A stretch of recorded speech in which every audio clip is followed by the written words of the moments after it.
Keller is a New York Times best-selling author, and in his 2008 book, The Reason for God, he's been a keynote speaker at the prestigious Louisiana Congress on World Evangelization, and yet he promotes what he calls a new way of thinking about the Bible, which Dr. Williams, in his book on New Calvinism, adequately and accurately describes as, quote, old liberation theology of Roman Catholics. Indeed, when one of his prominent church members, a host on Fox News, absconded from his church for the Roman Catholic Church, Keller congratulated her. Mercy. Keller says, quote, the work of the Spirit of God is not only to save souls, but to cultivate the face of the earth and to care for the material world. I missed that in the Great Commission. In his book, Generous Justice, he advocates hardline social justice, quoting Gustavo Gutierrez, a Roman Catholic Dominican priest. Elsewhere, he advocates the work of Roman Catholics like Malcolm Muggeridge, G.K. Chesterton, and J.R. Tolkien. He did an interview for the Roman Catholic magazine, First Things, and said, here's what he said, I don't want to defend just one kind of Christianity.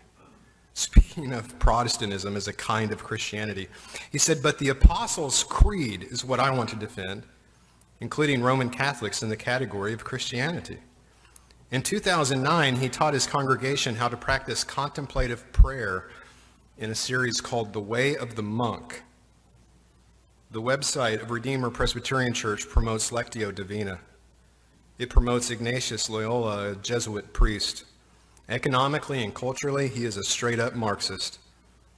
And he said, quote, he himself, quote, is heavily influenced by Neo-Marxist critical theory of the Frankfurt School.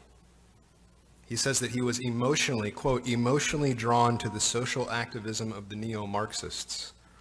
As Williams again writes, who's an elder, by the way, at Spurgeon's Metropolitan Tabernacle, now pastored by Peter Masters.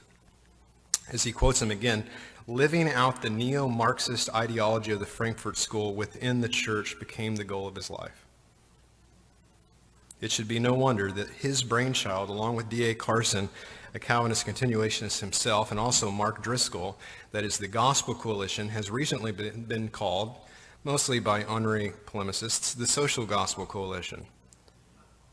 The Gospel Coalition has sought for its chief aim the stirring up of theologians and pastors to social justice, and within its online pages, they have published bold endorsements for Hillary Clinton. They found enough gospel themes in blockbuster movies to keep Chris Roseborough busy for the rest of the century.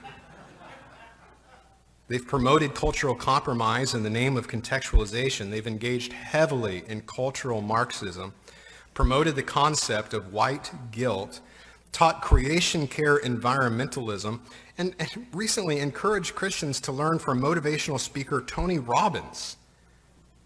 Clearly, it has been shown that of the two descriptors, Gospel Coalition, only one of those words is true.